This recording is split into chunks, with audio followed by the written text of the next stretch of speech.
Sunday morning in Mornhollow was, traditionally, a time for modest hymns, mild tea, and passive-aggressive hat comparisons. But not today. Today, Sister Isolde squawked from the pulpit. Literally, "Let us give thanks to the light, squawk, and to the wisdom of the wind," she cried, flapping her arms. A few feathers drifted down like confetti from a very disappointed piñata. The congregation sat in stunned silence.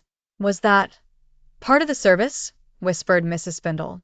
"I think it's new," muttered Mr. Bucket. "Experimental liturgy, perhaps? I heard she laid an egg in the hymnals." Isolde, unaware of her increasing resemblance to a judgmental barn owl, continued, "The path to clarity is feathered. I mean, narrow. Narrow and feath squawk."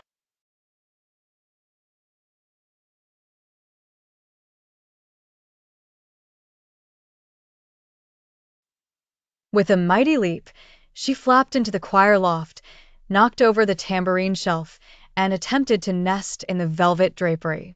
A soprano fainted. The altar candles quivered. By noon, the congregation had retreated to the bakery, which now featured badger-free bread as a promotional guarantee, though no one was sure it could be enforced. Meanwhile, at Town Hall, Mayor Blattlebaum was having what she later referred to as a large, growling sort of morning. Pacing in her office, she glanced nervously at the family portrait, herself, her husband, currently shaped like a pine cone for reasons unrelated to the story, and her son Gerald, looking moody and vaguely slimy even when human. "I haven't seen Gerald since Thursday," she said aloud. "Unless that was him coiled around the weather vane." She pulled the emergency rope. Bong! Went the cheese bell. Within moments, the entire council of mild concerns had gathered, including the town librarian, currently wearing an eye patch and hooting at punctuation, the cobbler, wearing shoes on both hands for clarity, and Sir Grizzle the blacksmith, who had chewed through a fence. The mayor cleared her throat. "Citizens, we face a crisis. People are turning into themselves." "That's ridiculous," said the cobbler, licking a salt lick. "Look at me," shouted the librarian, flapping her arms. "I'm 82% owl, and my spectacles no longer fit." "I bit a postman," roared Sir Grizzle proudly. "And I do it again." Isolde, fresh from her mid-sermon molt, arrived with a folder labeled Magical Mayhem. Probably a curse?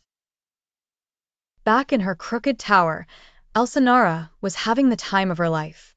"Oh ho ho, they're panicking now," she giggled, watching it all through her enchanted teacup. "Look at Gerald.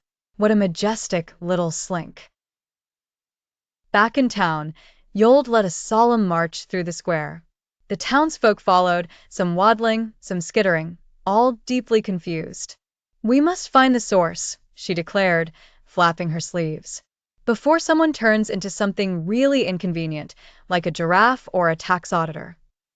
Benedict Farrow, Mornhollow's most miserably successful banker, awoke not in his luxurious feather bed, but face first in a pile of shredded ledgers and upholstery.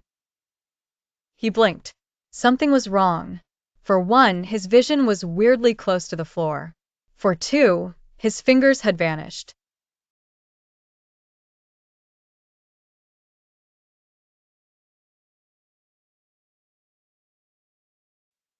And for three, he really wanted to dig. "What in the profit margins?" he began, before cutting off in a strange grunt. He tried again. "GNHNNK." His words came out like an angry sneeze into a tuba. He stumbled toward the mirror, knocking over a table with a snort-whum clatter, and paused. His reflection stared back, stout, stripe-faced, beady-eyed. "A badger?" he wheezed in a voice that was now halfway between a cough and a snarl. "I'm a flaming badger?" He dove across the room, well, scuttled really, and attempted to grab his favorite gold-plated monocle. His claws punched through the floorboards. He tried to scream, but it came out as sort of vicious honk. Downstairs, his maid screamed, dropped a tray, and fainted into a potted plant. I still have investments, he barked, bounding after her. Assets. Liquidity. He skidded out the front door in a whirl of fluff and splinters, barreling past startled neighbors. Mrs. Cottlewhip fainted on her own lawn when she saw him galloping through her begonias. Now, most of Mornhollow's citizens might have thought a badger in a waistcoat was unusual, but not unthinkable. This was a town where the florist talked to marigolds, and the postman was definitely part goose. Elsinora, watching through her scrying mirror while munching popcorn from a floating bowl, cackled with glee. Oh, Benny boy, I knew you were a tunnel dweller at heart. But Benedict wasn't the only one who'd inhaled a little too much viral fog. By noon, Mornhollow was in chaos. Quibble, now 65% chinchilla and wearing a tiny hat against his will, looked nervous. Should we maybe slow down the spread, mistress? He flicked his newly fluffy tail with growing anxiety, his whiskers twitching under the weight of unwanted transformation. Nonsense, she declared with a dismissive wave, her eyes gleaming with an unnatural elation. They're becoming their true selves. I'm simply removing the masks. One fuzzball at a time. Her laughter rang out, echoing through the shadowy chamber filled with all manner of magical contraptions and mischievous-looking vials.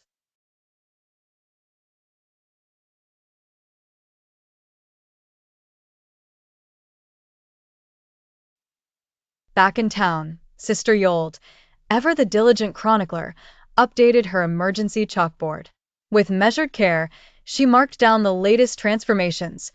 White heavy checkmark screaming baker, white heavy checkmark hooting librarian, white heavy checkmark sunbasking mayor's son black square button obvious, source of plague. Determined, Isolde pondered over the sources of these strange occurrences and resolved, I shall uncover the truth, she vowed, voice bright and determined as she clutched her chalk. For the good of Mornhollow, for the dignity of pastry. Her meditative moment was abruptly disrupted when Benedict, Mornhollow's most perplexing resident, burst from a nearby compost bin. Leaves flew in every direction as he roared, Don't touch my Danish. His eyes wild, sporting a strange badger's stripe across his face, he flung himself at the bakery's outdoor tables in protection of his precious pastries. The transformations increased by the hour in the unsuspecting town. In the midst of these changes, Isolde found herself a new furry companion, a small chinchilla, none other than Quibble himself, who had finally accepted his role in this mysteriously new avian hierarchy. He squeaked his introductions as best he could, and with nods and a quick handshake, or paw shake, Isolde gained a determined ally. Meanwhile, the townsfolk were caught in the unmistakable grip of faint terror and hesitant acceptance. I got a tail this morning, cried the butcher with a strange grin of feline pride. I've learned to roll, boasted the tailor, now thoroughly enshrouded in feathery plumes. With shreds of clues and snippets of town lore, Sister Isolde embarked on her curious quest, ready to confront the mysterious mistress who had set this chain of transformations into motion. On her side, the newly formed head of the Chinchilla Council, Quibble, trotted alongside, more confident in unraveling the town's arcane mystery. Together, they prowled, sniffed, and sometimes hopped into places no one had thought to look for answers. Their search led them through the winding alley of Mornhollow, filled with twisted roots and unsettling shadows, to face not only external magic but perhaps the small truths within themselves. Would they uncover the essence of their strange neighbor's desires or find more than they bargained for? In the hushed quiet just before twilight, they turned bravely towards the mistress's lair, knowing that their journey into the heart of magical transformation could unravel more than the town's shape-shifting mystery. Perhaps it might unravel destiny itself.